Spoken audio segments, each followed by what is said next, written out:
Ju përshëndes të nderuar shikues nga studio e lajmeve në Blu Televizion.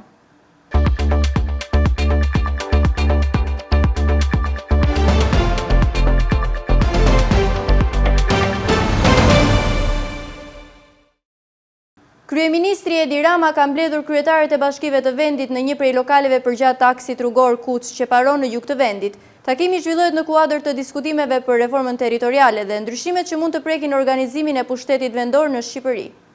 Kryeministri i vendit Edi Rama ka mbërritur pak minuta më parë në një prej lokaleve në aksin Kuç Çeparo, aty ku do të zhvillohet një takim me kryetarët e bashkive të gjithë vendit për diskutimin mbi reformën territoriale. Rama ka mbërritur rreth orës 12, ndërkohë që është pritur nga Ervin Demo, por edhe Arbër Mazniku. Ajo çka kemi parë deri më tani bëhet me dije se kanë marrë pjesë disa prej kryetarëve të bashkive, si ajo e Vlorës, e Himarës, kryetarët e bashkisë së Korçës dhe kryetarët e bashkive të qyteteve të tjera. Ndërkohë që pritet që takimi të zgjasë për disa orë, ku pas këtij takimi do të kemi dhe detaje të tjera lidhur me atë çka është diskutuar brenda ambienteve të këtij lokali.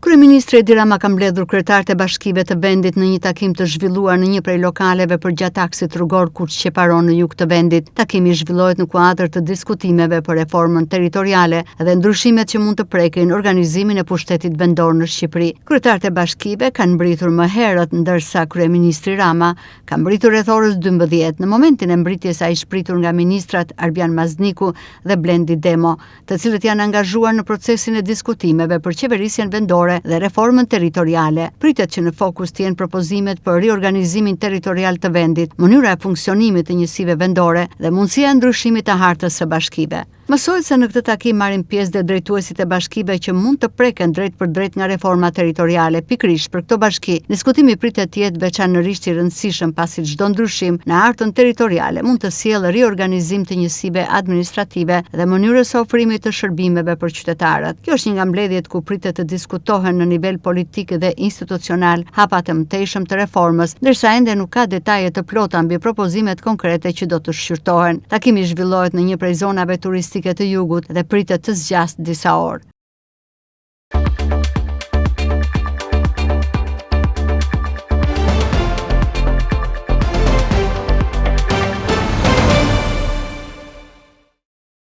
Ka përfunduar pas 4 orë e 30 minuta takimi i kryeministrit të vendit Edi Rama me 20 kryetar bashkive në rang qarku, por edhe bashki të cilët pritet të preken nga reforma administrative territoriale.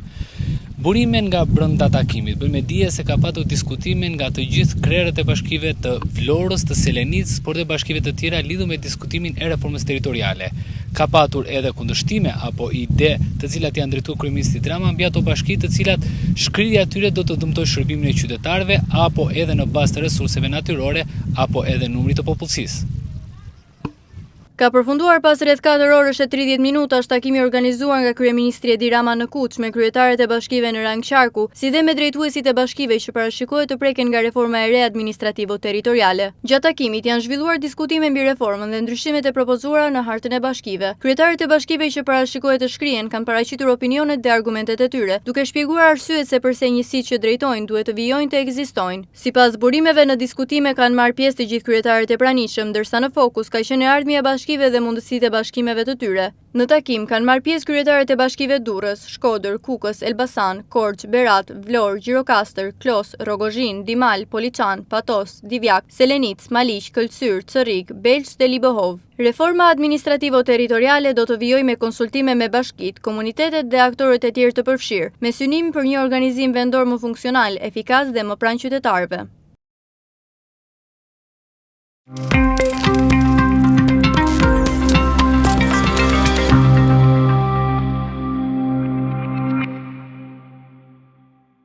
Vitet e fundit, Vlora është kthyer në një destinacion të preferuar edhe për turistët nga vende të largëta, përfshirë këtu Brazilin dhe Argjentinën. Ata thonë se kanë gjetur në qytetin bregdetar klimën, plazhet, natyrën, ushqimin dhe mikpritjen që kanë kërkuar, duke zgjedhur madje të zgjasin qëndrimin e tyre.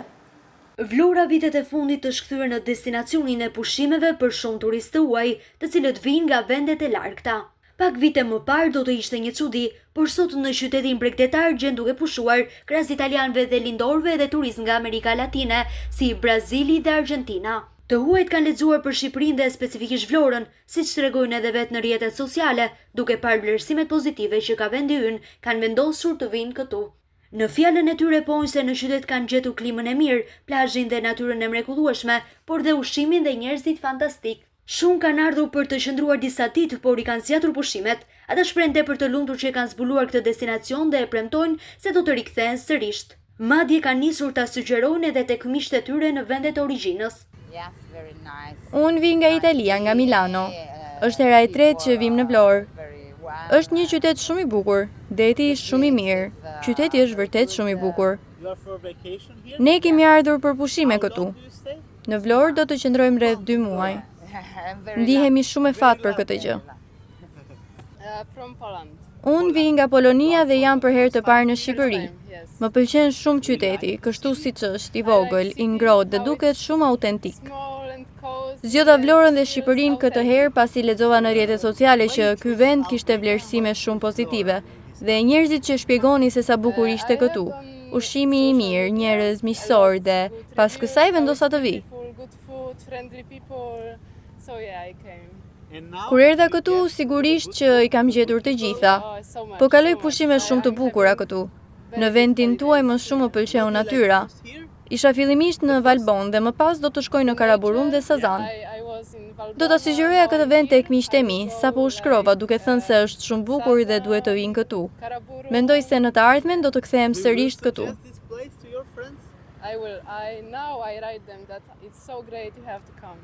And you are from? Argentina also. Argentina also. Which city? Buenos Aires. Unë vi nga Argentina, jam për herën e parë në Vlorë, për herën e parë në Shqipëri. Kemi zgjedhur Vlorën për shkak të kësaj pamje magjike dhe sigurisht të njerëzve. Më pëlqen shumë. Është vetëm dita ime e dytë, por deri tani është shumë mirë. Po mendojmë të qëndrojmë për 2 muaj në Vlorë, të punojmë këtu. Sigurisht që këtë destinacion do ta sugjeroj te miqtë e mi, duke u thënë se duhet të vinë këtu. Deri tani është vendi më i mirë për pushime. Do të shohim deri në fund. The climb is really amazing and yeah. Argentina. Oh, Messi. Vi nga Argentina, nga kryeqyteti i vendit, Buenos Aires. Jam për herë e parë në Shqipëri dhe në Vlorë. Qyteti duket shumë mirë, ka një pamje me vërtet magjike. Njerëzit tu janë shumë të sjellshëm dhe për këtë jam vërtet i lumtur. Po shikojmë përpara për të patur më shumë eksperjenca këtu. Vendi më i mirë për pushime në Shqipëri ne do të themi Vlora. Shëndetoria duket e mrekullueshme dhe ne do të ecim drejt detit, duke shijuar gjithçka. Bëjmë diçka dhe më pas të kthehemi në punë. Do ta sugjerojmë patjetër këtë vend tek miqtë e mi. Madje një prej tyre po vjen tashmë dhe gjithë do të kënaqemi. Hajdeni në Shqipëri pasi do ta shijoni vërtet. Klima këtu është shumë e mirë, kështu që hajdeni. Mua është hera e parë që vi në Shqipëri pasi jetoj dhe punoj në Himar. Është hera ime e dytë. Për mua nuk është hera e parë që vi në Shqipëri pasi jetoj dhe punoj në Himar. Është hera ime e dytë. Ndërsa për mua është hera e parë. Kemi 10 ditë këtu dhe kjo është e mrekullueshme që takohemi në Shqipëri. Unë në Brazil jetoj në Belo Horizonte, ndërsa e dua me të vërtet Vlorën. Këtu është nxehtë, por shumë bukur gjithashtu. Unë erdha të qëndroja 10 ditë, por do të rri edhe një muaj tjetër. Më shumë na pëlqen deti, vajzat, ushqimi, mjedisi, por edhe atmosfera që është këtu. Do ta sugjeroj me shumë mundësi Vlorën. Hajdeni në Shqipëri në Vlorë. Shkoni edhe në Imar, Dërmi, Sarandë. Vetëm hajdeni në Shqipëri. The beach? The girls? I'm joking. The beach, Very good food. the food, the environment, the vibe, you know? Oh yeah, of course. Come to Albania, come to Flori, Albania. go to Himara, Dermi, what's the other one? Sandra? Sandala? Saranda. Saranda, just come. Përgjatë këtij sezoni në Vlorë mund të gjesh edhe turistë që vinë nga Amerika apo Australia, të cilët krahas bukurisë natyrore që ofron qyteti, e zgjedhin edhe si një destinacion për të kaluar pushime me pak kosto. Shumë turistë po vinë, por pak shpenzojnë, ndërkohë që sipas të dhënave të Bankës Shqiptare, shpenzimi mesatar për turistët mbetet rreth 430 euro. Sipas ekspertëve të turizmit, duhet të ndalojmë së numëruari vetëm turistët dhe të fokusohemi tek cilësia e shërbimit. Shumë turistë po vinë por pak po shpenzojnë. Deri në fund të qershorit vendin e kanë vizituar mbi 5.5 milion turistë huaj, ndërkohë që sipas të dhënave të Bankës së Shqipërisë, shpenzimi mesatar për turist mbetet rreth 430 euro. Sipas ekspertëve të turizmit, ka një tendencë të qëndrueshme. Ka patur një rritje të intensitetit gjatë 3 mujorit të dytë, por muajt e fundit kanë dhënë sinjale jo shumë të favorshme. Ndërsa sipas tyre duhet të hiqet dorë nga numrat dhe duhet fokusuar te cilësia e shërbimit. Sipas ekspertëve, problemi kryesor në Shqipëri nuk është çmimi, por cilësia e shërbimit, një problematik që vazhdon prej vitesh. Aktualisht Shqipëria po frekuentohet kryesisht nga të rinj që e vizitojnë vendin për herë të parë. Ekspertët sugjerojnë se nuk është më koha për të numëruar turistët, por duhet fokusuar te cilësia e shërbimit. Nëse trendi i turistëve me shpenzim të ulët vijon, ndikimi real i turizmit në ekonomi mund të mbetet më i kufizuar nga sa tregojnë shifrat e hyrjeve.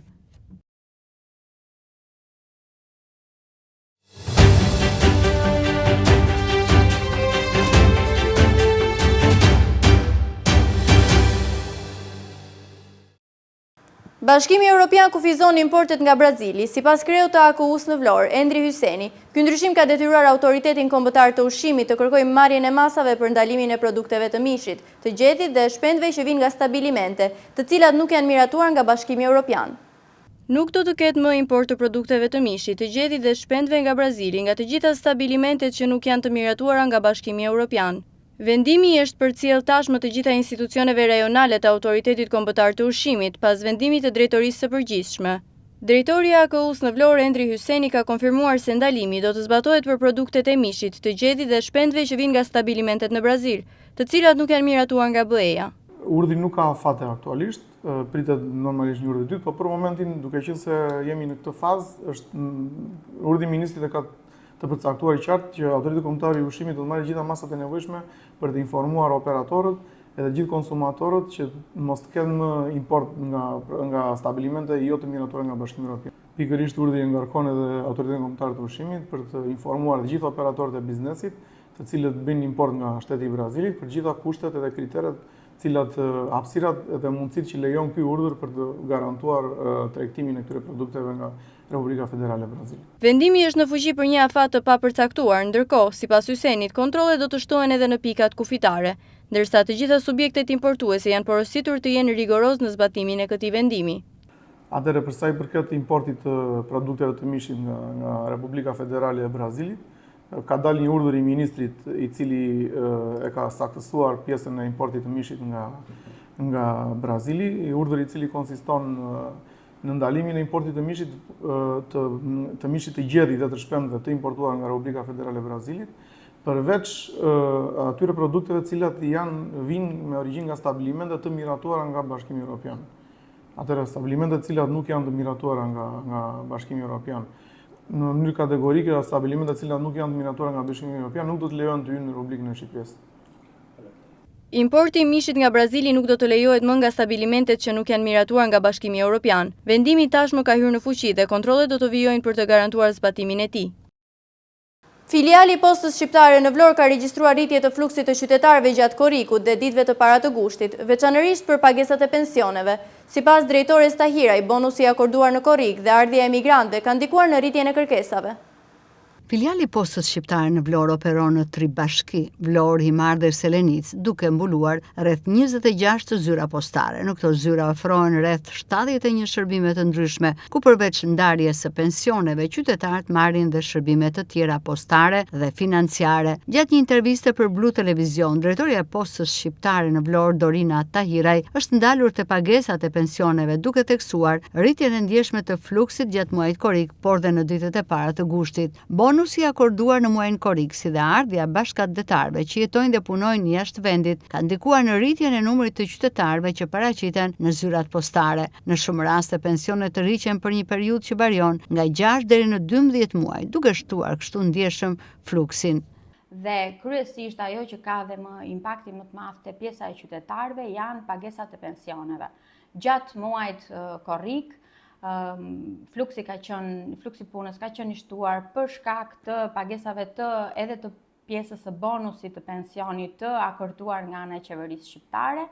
Gjatë muajit korrik janë shpërndar 25.000 pagesa pensionesh mesatarisht, me të njëjtin fluks po përballemi edhe gjatë muajit gusht, kjo për shkak të kthimit të bashkëdhetarëve tanë nga jashtë vendit, por edhe për shkak të fluksit të shtuar të turistëve. Në rastin e bashkëdhetarëve nga jashtë vendit, ata paraqiten për të trequr masat e pensioneve që shkojnë mesatarisht nga 6 deri në 12 muaj që janë të patërhequra. Dhe në rastet të caktuara që të cilat për hir të së vërtetës jemi munduar të zgjidhim në kohën më të shkurtër, na kanë krijuar një lloj fluksi në sportele, kryesisht të përqendruara në 2 apo 3 zyra në qytetin e Vlorës, konkretisht në zyrën postare Vlora 1 pranë tregut të Orizit. Në këtë zyrë postare shpërndahen mesatarisht 4.600 deri në 5.000 pensione brenda një muaj. Aty operojmë me 3 sportele të dedikuara pagesash dhe një sportel vetëm për pjesën e shërbimeve, konkretisht me 7 punonjës. Mesatarisht në një ditë pune aty përpunohen 230 deri në 250 pagesa pensionesh, kryesisht e përqendruar në javën e parë të muajit për shkak të nevojave që kategoria e pensionistëve kanë. Dhe pikërisht për t'ju ardhur në ndihmë kësaj kategorie, ne kemi mundësuar që zyrat postare gjatë javës së parë të muajit të hapen përpara orarit zyrtar, që është ora 8, hapen në orën 7:30 dhe njëkohësisht i kemi asistuar zyrat postare me mundësitë që kemi pasur me staf të dedikuar nga ana e administratës së filialit. Në lidhje me fshatin, pagesat për zyrat postare në zonat rurale fillojnë pas datës së 10 dhe përgjithsisht nuk ka pasur ndonjë problematik të theksuar në lidhje me pjesën e fshatrave, me momente sporadike kur edhe për shkak të fluksit të madh të turistëve dhe për shkak të trafikut, pagesat mund mos kenë shkuar në orarin e përcaktuar, por maksimumi kanë shkuar me gjysmë ore vonesë. Kështu gjatë periudhës së sezonit turistik, filiali Postës Shqiptare Vlorë përballet me një rritje të ndjeshme të fluksit dhe të shërbimeve të ofruara. Krahas shërbimeve të tjera, pagesat e pensioneve vijojnë të zënë një vend kryesor në aktivitetin e zyrave postare.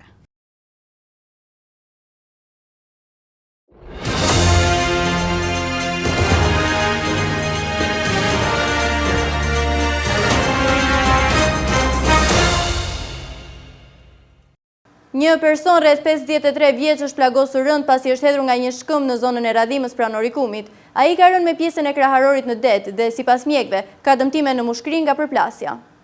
Një shtetas është dëmtuar teksa po hidhej nga një shkëmb në zonën e Orikumit në det. Për shkak të dëmtimeve të marra, ishte transportuar me urgjencë drejt Spitalit Rajonal të qytetit të Vlorës, ku fillimisht ka marrë ndihmën mjekësore në qendrën shëndetësore të Orikumit, ndërsa më pas me autoambulancë është drejtuar drejt Spitalit Rajonal të qytetit të Vlorës dhe fillimisht drejt repartit të kirurgjisë. Në ambientet e spitalit kanë mbritur më pas edhe shërbimet e policisë, të cilat kanë nisur verifikimet dhe timet për të zbardhur rrethanat e plota të ngjarjes. Paraprakisht dyshohet se shtetasi në fjalë është dëmtuar gjatë momentit të në det nga shkëmbi, ndërsa ende nuk janë të qarta gjitha rrethanat që kanë çuar në këtë incident. Grupi hetimor i policisë i ngritur për të ngjarje po vjen punën për mbledhjen e provave dhe marrjen e dëshmive personave që mund të kenë qenë të pranishëm në momentin e ngjarjes. Në kuadër të hetimeve pritet përcaktohet dhe mënyra e saktë se si ka ndodhur incidenti dhe nëse bet fjalë vetëm për një aksident. Autoritetet policore po punojnë për dokumentimin e plotë të rastit, ndërsa pritet që në vijim të ketë më shumë detaje të lidhura me gjendjen shëndetësore të dëmtuarit dhe rrethanat e ngjarjes. Ndërkohë vet i dëmtuari pasi ka marrë ndihmën mjekësore fillimisht në repartin e kirurgjisë është dërguar në pavion ku ndodhet nën kujdesin e mjekëve. Vijon me intensitet të lartë zjarri në fshatin Drenie, i favorizuar nga era e fortë dhe temperaturat e larta. Flakët kanë përfshirë masivin pyjor me pisha dhe gjatë natës janë zgjeruar në thellësi të pyllit, duke avancuar në drejtim të fshatrave Gjinoqarit dhe Ngracie. Vijon me intensitet të zjarrit në fshatin Drenie, i favorizuar nga era e fortë dhe temperaturat e larta. Flakët kanë përfshirë masivin pyjor me pisha dhe gjatë natës janë zgjeruar në thellësi të pyllit duke avancuar në drejtim të fshatrave Gjinoqar dhe Ngracie. Situata mbetet problematike për shkak të terrenit të vështirë, perimetrit të gjerë të vatrës dhe intensitetit të lartë të flakëve, çka vështirëson ndjeshëm ndërhyrjen e forcave në terren. Aktualisht vijon puna për izolimin e zjarrit ku janë të angazhuar 3 mjete zjarr fikse, një autobot ujë, 20 efektiv të mbrojtjes kundra zjarrit, 15 forca të bashkisë dhe 30 trupa të regjimentit të Kompësorisë së Jugut të repartit të Poshnjës. Ndërkohë për të frenuar përhapjen e flakëve ka nisur dhe ndërhyrja nga ajri. Forcat në terren vijojnë mbetejnë me zjarrin, ndërsa era e fortë mbetet një prej faktorëve kryesor që favorizon përhapjen e tij në masivin pyjor.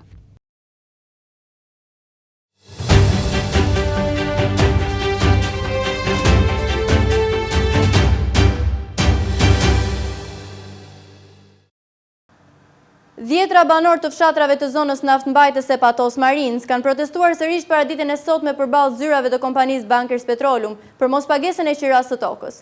Banorët kërkojnë respektimin e kontratës sipas ligjit, pasi sipas tyre, qiraja vjetore e tokave mbetet një ndër burimet kryesore të ardhurave për ta. Dhjetra banor të fshatrave të zonës naftmbajtëse Patos Marines kanë protestuar sërish para ditën e sotme përballë zyrave të kompanisë Bankers Petroleum për mospagesën e qirasë së tokës. Ata pohojnë të ndinjuar se rreth 800 banor të fshatrave Marines, Belin, Sheqisht, Zharrëz, Kallm, Frashër, Kuman, që prej fillim vitit 2026 nuk janë paguar për qiran vjetore të tokës, e cila është shfrytëzuar nga kompania për rrugë, parkingje, sheshe e puse nafte, të cilat shfrytëzohen nga kompania që nga viti 2010, dhe nëse nuk do të ketë reagim, do t'i drejtohen krimit ekonomik si dhe do të përshkallëzojnë protestën në vend burim. Herën e dytë vim përpara zyrave të Bankersit për të marrë përgjigjen zyrtare. Përgjigje zyrtare nuk na është dhënë dhe neve tani do ta përshkallëzojmë protestën tonë në vend burim. Njëkohësisht do të bëjmë një peticion t'ia dërgojmë krimit ekonomik, sepse kompania na ka marrë tokat, na i ka zaptuar dhe nuk na ka dhënë dëm shpërblimin.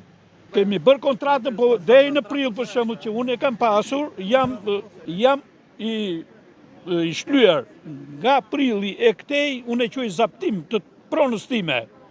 Jo vetëm të familjes time, por edhe të gjithë këta këtu kanë që nga janari që u është zaptuar prona. Prandaj do bëjmë peticion, t'ia dërgojmë krimit ekonomik, shikojmë se çfarë do bëjmë, edhe pastaj ne do vemi në vend burim. Protesta tjetër do jetë pranë zyrave në Marinës, të mos lejojnë punonjësit e tyre të hyjnë në zyrë për punë, pastaj do kalojmë në vend burim për të ndalur punën. Këtu janë banorët e fshatit Marinës, Kallm, Belin, Zharrëz, Sheqishte, të gjitha fshatrat. Dhe ju falenderoj juve si media që vini këtu në këtë vap për të dhënë një kontribut në ndihmën tonë. Ne mblidhemi sot sepse nën kontraktori që ka ardhur këtu na ka cënuar pronën në vlerësimin e saj. Kontratën e kemi bërë para 10 vjetësh, e kemi bërë për 4 milion dëlymi. Ndërsa ndërrohen kontraktorët, bëjmë pazare me pronën tonë. Ne e kundërshtojmë këtë me forcë dhe nuk do t'i lëmë të futen në pronën tonë. Prona është e shenjtë. Edhe ata kanë thënë që pas 2 javë, na rini 2 javë kohë. Prandaj kemi ardhur sot ne. S'kemi marrë përgjigje e presim sot. Jemi dakord neve naftës si rritet çmimi, ndërsa ne na ulet ajo oferta për pronën tonë. Nuk kemi dakord dhe s'do jemi dakord përderisa të realizohet kontrata, sepse këta në kontraktorët kanë qenë të tillë që bënim kontratën sot për të marrë paratë dhe do rrinë një vit për të marrë paratë tona, paratë e kalamajve. Ne do protestojmë deri në fund, do të bëjmë nga prona jonë. Jo, do t'i të bëjmë nga toka jonë. Prona është e jona. Banorët kërkojnë një zëri respektimin e kontratës sipas ligjit dhe kundërshtojnë pretendimet e kompanisë se çmimi historik i qirasë së tokës në fushën naftmbajtëse prej 400 lekësh për metër katror, te kalon ndjeshëm vlerat aktuale të tregut. Dhe pres të firmosë, por është me ulje çmimi. Ne kemi bërë kontratën me 4 dylym, dhe unë nuk e pranoj këtë. Për këtë kam ardhur këtu bashkë me bashkëfshatarët e mi, bashkë me stafin që janë drejtues të kësaj organizate, e cila ti përgjigj. Kam marrë njësë sa i kemi dhënë. Që sa kam, e kam i marrë, më ka shlyer, çdo vit. Dhe këtë vit nuk e kam marrë. Kjo është e gjitha, dhe për këta arsye jemi mbledhur këtu së bashku me këta shoqëri. Ne dhe kemi bërë një kontratë me Bankersin me 4 milion. Na kanë thënë ata, dhe jo se u kemi thënë neve. Dhe kemi vazhduar që nga 2020, që kemi bërë 21 që kam bërë unë, edhe deri vite kemi marrë lekë. Jo rregullisht në këtij po e kemi marrë, faktikisht. Tani thonë që bërë me 2 milion, 2 lumi. Neve nuk pranojmë me 2 milion. Ta vendosur, do vend te baza atje, do protestojmë atje deri në fund, derisa të marrë paratë. Për banorët e zonës naftmbajtëse, qiraja vjetore e tokave mbetet një ndër burimet kryesore të ardhurave të tyre.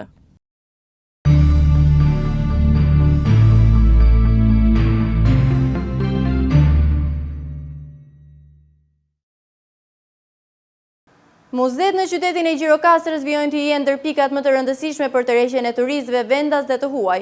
Përgjatë këtij viti, rreth 40.000 vizitorë kanë zgjedhur të njihen nga afër me historinë dhe trashëgiminë kulturore të qytetit, duke vizituar të 4 muzet që funksionojnë në Gjirokastër.